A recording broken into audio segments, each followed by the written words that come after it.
Avant que je puisse parler ce matin en quelques minutes, je ne peux pas parler sans pourtant exprimer d'abord ma reconnaissance envers Dieu le Père pour ce privilège que nous avons eu à nous retrouver dans la vie africanaise.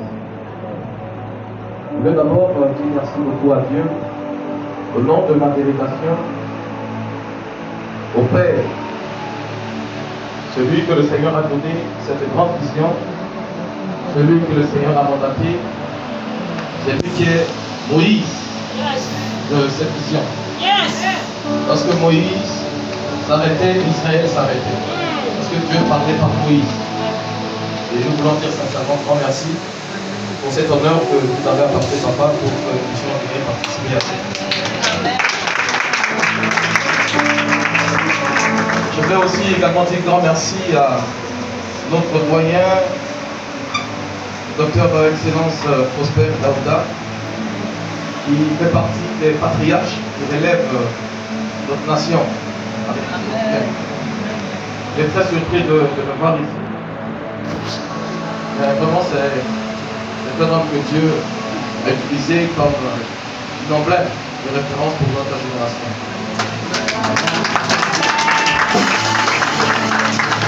Nous voulons d'abord aussi également dire merci à toute l'équipe pastorale, à tous les responsables de cette grande communauté NEVA, dans toutes les organisations qui ont été faites, auxquelles nous avons été bien accueillis. Et nous avons dit votre cœur, nous avons fait des lectures, et nous croyons également, en étant ici, dans cette ville, nous rentrons toujours à quelque chose de bien que nous avons tiré ici. Que le Seigneur vous bénisse. À tous les participants, selon vos différents rangs, que le Seigneur également vous bénisse.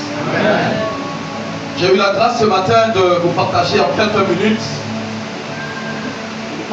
une parole de foi. J'ai été choisi de partager un texte que nous connaissons tous dans 1 Corinthiens, c'est le livre d'apôtre Paul aux chrétiens de Corinthe. Chapitre 11, les versets 23 à 26. Chapitre 11, les versets 23 à 26.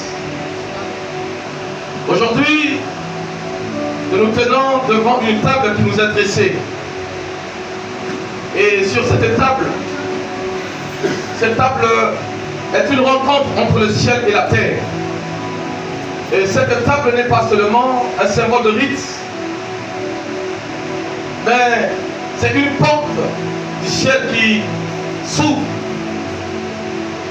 C'est Jésus-Christ qui, après avoir rendu son ministère sur la terre,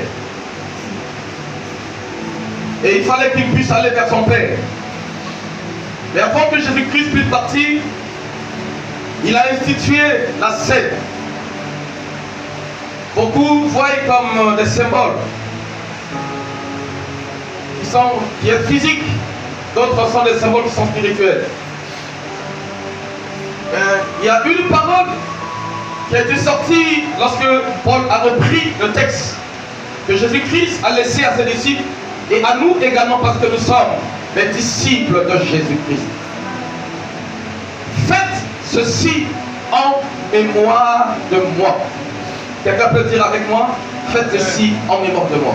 Faites ceci en mémoire de moi. Il est en train de parler de ce qu'on appelle le souvenir.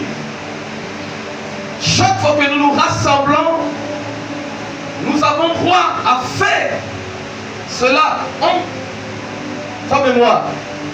C'est-à-dire que la rencontre de ce matin est liée à deux aspects. Le pain et le vin. Le pain ici, c'est le symbole du corps de Christ qui a été livré à la croix. Et c'est le corps physique de Christ auquel il a eu à subir les injures, les humiliations, les crachats. Mais dans ce corps qu'il a donné à la croix, c'est par ses meurtrissures que nous pouvons être guéris. C'est pourquoi ce matin, celui qui vient avec foi, quelles que soient les situations, quel que soit ce qui affecte ton corps, quel que soit ce que tu ressens, il y aura une guérison qui s'opère si tu crois.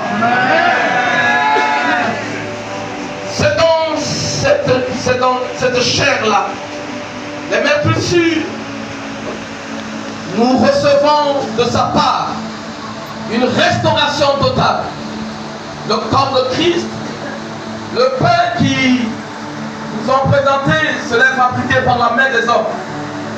Mais comme c'est le mystère de la commémoration, une introduction spirituelle va être versée et vous allez voir également qu'il y a le vin. Le vin ici est un symbole de l'alliance et de l'unité. Au travers de cette alliance, nous sommes devenus un en Christ. Non seulement en Christ, mais entre frères et sœurs. Parce que l'alliance est le symbole de notre appartenance. Ce qui nous fait différence entre le monde, c'est le sang de Jésus. Le sorcier, il porte le sang, mais il meurt éternel. Mais nous buvons ce sang, ça nous renouvelle et ça nous établit dans le royaume. C'est la mission que l'Église a reçue en ce temps de la fin. C'est pourquoi ce matin, bien-aimés dans le Seigneur, lorsque nous nous approchons pour que nous puissions participer à cette table, au verset 28 de 1 Corinthiens chapitre 11, il est écrit: examinez-vous. Nous voulons nous approcher de Jésus. Dans ce lien qui va nous unir, dans ce lien qui va nous établir, il faudrait que nous puissions nous examiner. Il y a des frustrations qui peuvent être dans les cœurs. Pour certains qui n'arrivent pas à se libérer dans le pardon. Libère ton cœur ce matin et sois libre. Ce qui nous a été donné, c'est pour la restauration d'une vie totale et d'une nouvelle appartenance. C'est pourquoi ce matin, tu vas t'incliner.